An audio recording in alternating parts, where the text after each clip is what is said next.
चाहती हूँ अपने सारे नगरवासियों से कि एक बार मैं इस सेवा में आ चुकी हूँ, सेवा कर चुकी हूँ। 3 साल 3.5 साल का मेरा कार्यकाल रहा है और मैं चाहती हूँ कि मेरी जनता मुझे वापस लाए और मैं दोबारा सेवा कर सकूँ। मैम, मेयर के चुनाव के लिए बहुत सारे लोग खड़े हैं इस बार, क्या कहेंगे? प्रजातंत्र है, सभी आ सकते हैं, इसमें और कोई टिप्पणी नहीं कर। और एक बात और कहना चाहेंगे मैम कि इस बार सरकार के द्वारा अनाउंसमेंट किया गया है कि जनता मेयर या उप मेयर चुनाव करेगी जी, क्या कहेंगे इसके लिए? ये बहुत ही अच्छा प्रक्रिया है और इसके लिए हम अपने सरकार को धन्यवाद देते हैं। आप अगर मेयर बनते हैं तो नगर निगम में क्या बदलाव ला सकते हैं? सबसे पहले तो जल जमाव, शहर का इंक्रोचमेंट और जो जाम की समस्या है, इससे पहले हम छुटकारा चाहते हैं। नगर निगम क्षेत्र में ये सफाई कर्मी का जो है समय से वेतन नहीं मिलता है, इसको लेकर आप क्या कहना चाहेंगे? जी, आप मेरे पूर्व कार्यकाल को देख लीजिए और अब मैं चाहूँगी कि वही दोबारा हो, क्योंकि मेरे जितने सफाई कर्मी थे मेरे साथ थे और एकदम शहर साफ सुथरा रहता था। एक सवाल और है मैम कि बेगूसराय में जैसे अक्सर जो है जाम की समस्या बनी रहती है, अगर आपको जिता देंगी जनता तो क्या उसकी जी, यही मेरा बार बार यही कहना है कि ये शहर को जाम मुक्त कराना है और ये जब सारे हम लोग मिल बैठ के करेंगे इसको सुधारने के लिए, क्योंकि बच्चों को बहुत दिक्कत हो रहा है स्कूल जाने में, महिलाएं को। अभी मेरे घर के सामने ही इतना बड़ा गड्ढा है कि मतलब 2 बच्चे गिर गए उसमें, तो ये अच्छा। जी, आप अगर मेयर बनते हैं तो महिलाओं के लिए सबसे पहले क्या कीजिएगा? महिलाओं के लिए तो बहुत ही कार्य है, अगर सरकार जो स्कीम देती है उस पर हम लागू होंगे, मैं उनके साथ हूँ। तांत्रिक पद्धति में चुनाव लड़ना सबको अधिकार है, ये नहीं कहा जा सकता कि कौन लड़ेगा कौन नहीं लड़ेगा, तो इसलिए लड़ने में छूट है। और चूंकि इस बार नगर निगम मेयर का चुनाव में दोनों सीट मेयर उप मेयर का महिला हुआ है और इस महानगर का लोग वैसे ही महिला प्रत्याशी को अपना वोट दे जो रिमोट से नहीं चले, जो खुद निर्णय लेने का क्षमता रखता हो। और उस लाइन में चूँकि ये 2007 में नगर मुख्य पार्षद बन चुकी थी और इनका कार्यकाल बड़ा सराहनीय रहा, चाहे वो नगर का साफ सफाई का सवाल हो, चाहे सफाई कर्मी का सवाल। आप किसी भी सफाई कर्मी से पूछ सकते हैं कि उनको समय पर वेतन मिलता था और समय पर बात होती है, और इनके समय में ही ये नगर निगम बना था।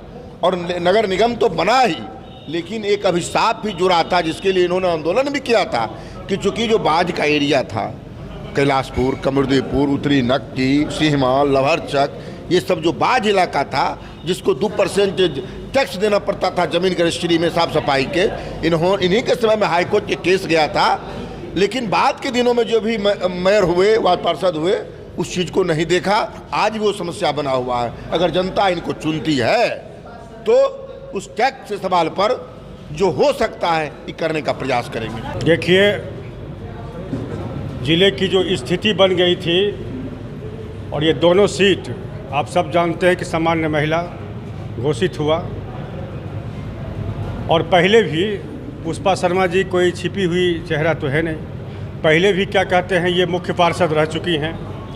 और जिस घराने से ये आती हैं, विश्वनाथ शर्मा जी, जिन्होंने जीडी कॉलेज दान दी, जिन्होंने कोऑपरेटिव कॉलेज का निर्माण कराया, उतनी सी ज़मीन आप देख रहे हैं, बरौनी कॉलेज, कोऑपरेटिव बैंक, न जाने हम भी भूल रहे होंगे बहुत ऐसे सारे शिक्षा जगत में उन्होंने काम किया और कोई स्वार्थ नहीं रखा उन्होंने।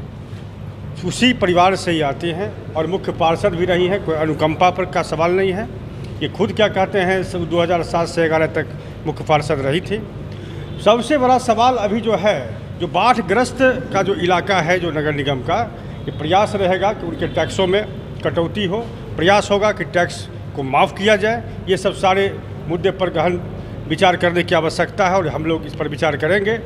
इनके लाने का सबसे बड़ा बात है कि ज़िले के तमाम गणमान्य लोग और राजनीति हल्के के सभी लोग, हम तो समझते हैं, हम यहाँ तक कहना चाहते हैं कि सभी लोगों का समर्थन इनको प्राप्त है, ज़िले के विकास के लिए समर्थन प्राप्त है। आज हमको इतनी देर के बाद यहाँ लग रहा है कि लोग गंगा में, जमुना में, सरस्वती में, नर्मदा में, सोन में, पुनपुन में स्नान के लिए जाते हैं।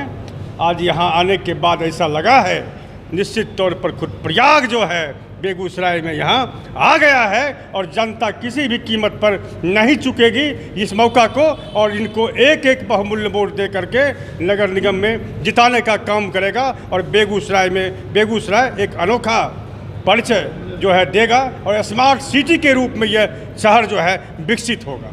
चेहरा नहीं है।